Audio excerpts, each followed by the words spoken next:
भीखण जी स्वामी भारी मर्यादा बांधी, भीखण जी भारी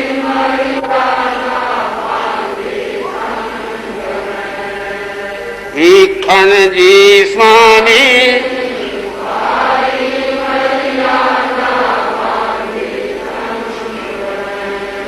प्रबल प्रतापी शासन जी,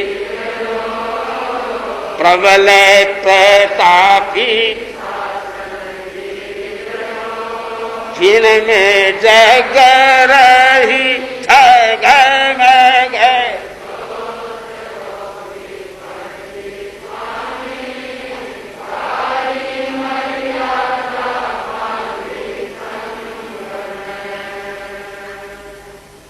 आज चतुर्दशी भी है, हाजिरी का दिन भी है, अंतरात्मा का दिन भी है। अंतरात्मा की बात कहने का तो ये दोनों बातें एक साथ मिल गई, इसलिए मैंने सोचा दोनों फायदा उठे इसमें। स्वामी जी की मर्यादा सामने आ जाएगी। अंतरात्मा बनने का रास्ता यह है, इसलिए एक बहुत पुरानी ढाल मैंने निकाली है। बहुत पुरानी का मतलब काफी वर्षों की पुरानी है और पुराने लोगों को बहुत याद थी। लोग चाहते हैं भी ढाल आनी चाहिए मेरे सामने। तो मैं कहता हूं भिखनी स्वामी आपने बड़ा काम किया और ऐसी मर्यादाओं का निर्माण किया जिससे हमारे संघ में किसी प्रकार का विक्षोभ न हो। उन्होंने क्या किया है, क्यों किया है? देखी दशा है दयामणि, देखी आ तो साधु संघरी,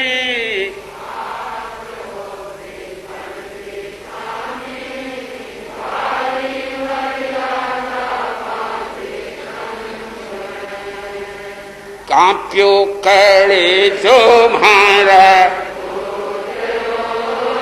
कांप्यो कड़े जो कीनी मोड़ सहित स्थिर,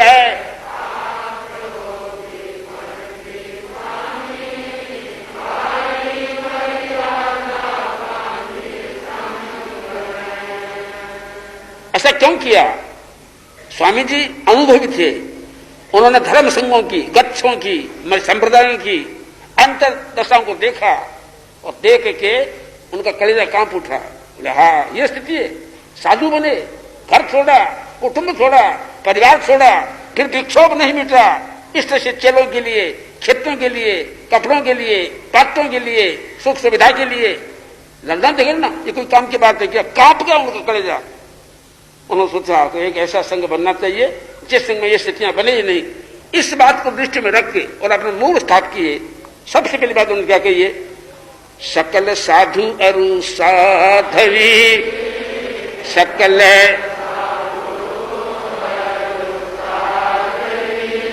बहु एक,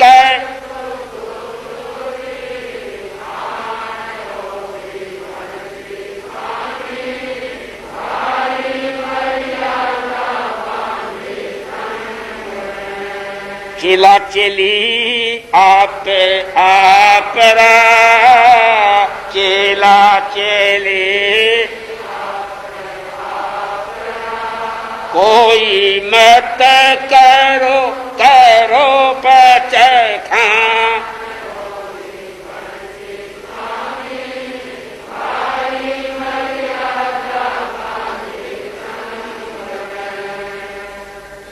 आज की पीढ़ी के युवा युवतियों को, विद्यार्थियों को इस बात समझनी चाहिए और समझ के उनको भी इस रूप पर ध्यान देना चाहिए। आपने पहली बात यह कही कि देखो भाई एक ऐसा धर्म हमको बनाना है जिसमें सब साधु साधुयां एक गुरु की अखंड आज्ञा का पालन करे। अपना अपना चेला चेली कोई नहीं बनाए, नहीं बनाए, इतना ही नहीं, त्याग कर दे कि मैं किसी को अपना चेला नहीं बनाऊंगा, न अपना साधु बनाऊंगा, न अपना साधु बनाऊंगा। ये नियम कर दो। एक बात कर दी, सब काम समाप्त हो गया।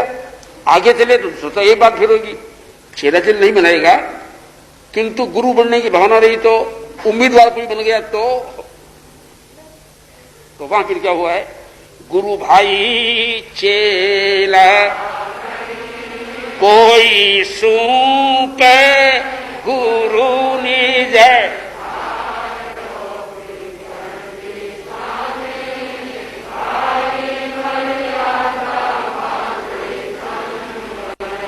जीवन भर मुनि साहुणी जीवन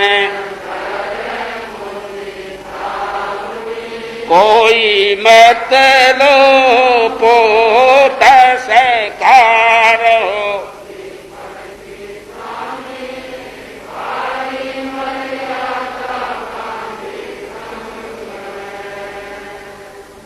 आपने कहा कि पद के लिए कोई उम्मीदवार न बने और किसी प्रकार का झगड़ा झंझट न हो।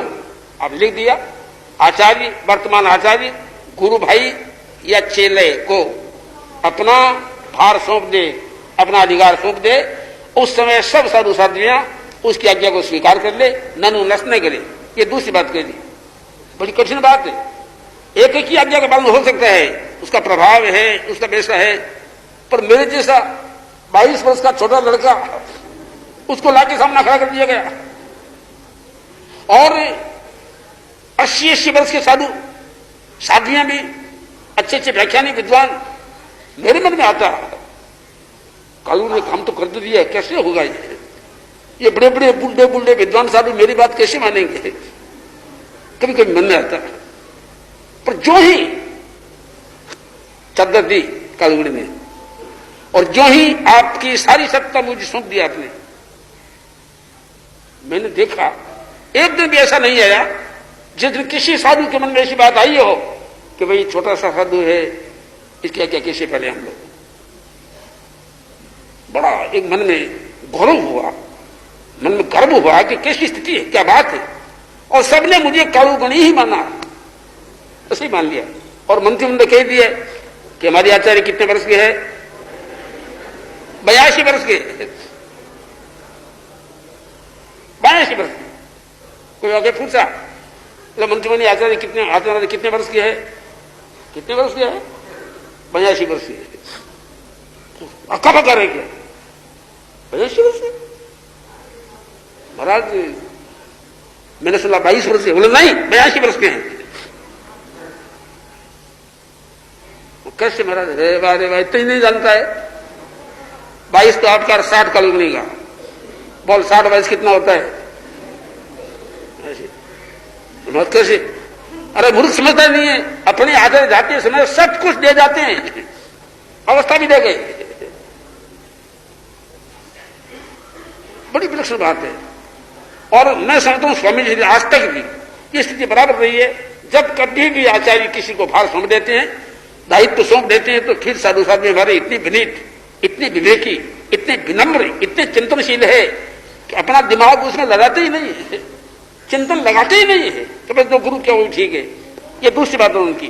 तीसरी बोलो, आपने कहा देखो भाई एक बार फिर है, आचार्य भी किसी को हृदय को मूड ले तो आवे जिनने मूंडने आवे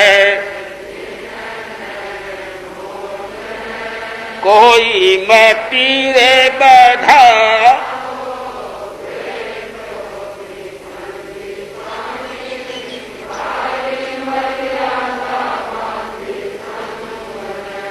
पूरी कर कर पार का, पूरी कर कोई दीक्षा दीजो देख रे।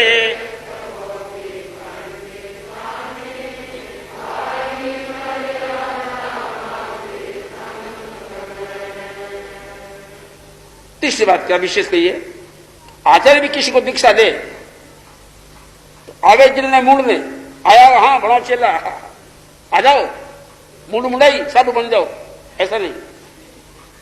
परीक्षा करके, जांच करके, तत्व विचार करके यज्ञ के पहचान उसको दीक्षा दे, पर मूड के चेला इकट्ठा करने की चेष्टा नहीं करे। ये तीसरी बात कह दी। और इसलिए बड़े सजग रहना पड़ता है आचार्य को। मंत्री मुनि कहते थे, एक आदमी मेरे पास में आया, बोले मैं आपकी सेवा करना चाहता हूं, करो। बोले या नहीं, एकांत में, एकदम एकांत में।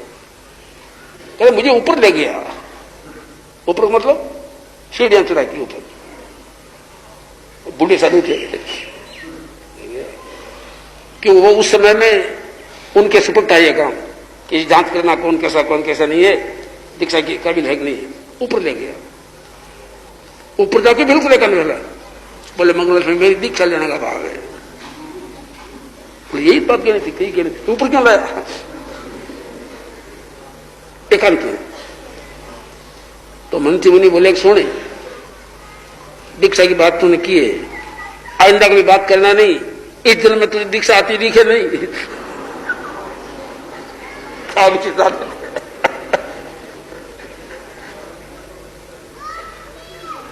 इतने पारख थे, इतने होशियार थे, ठीक उम्र में दीक्षा नहीं आई, वो किसी रूप में रहा, घर में रहा नहीं रहा, दीक्षा उम्र पर नहीं आई।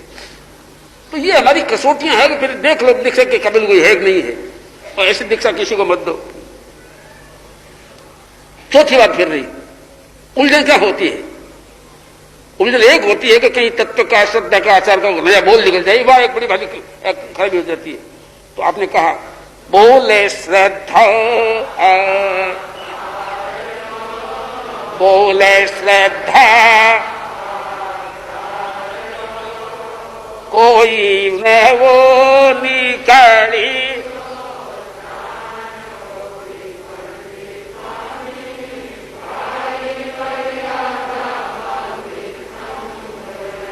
मत तेरे चो जीने तीने खने, मत पैर करो गणपति बचन,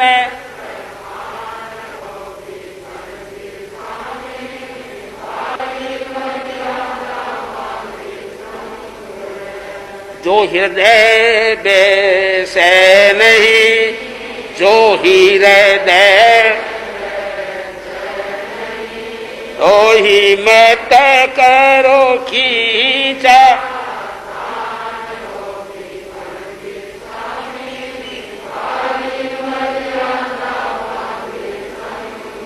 केवल यहाँ पर छोड़ दो, केवल आहे अरिहंतारी,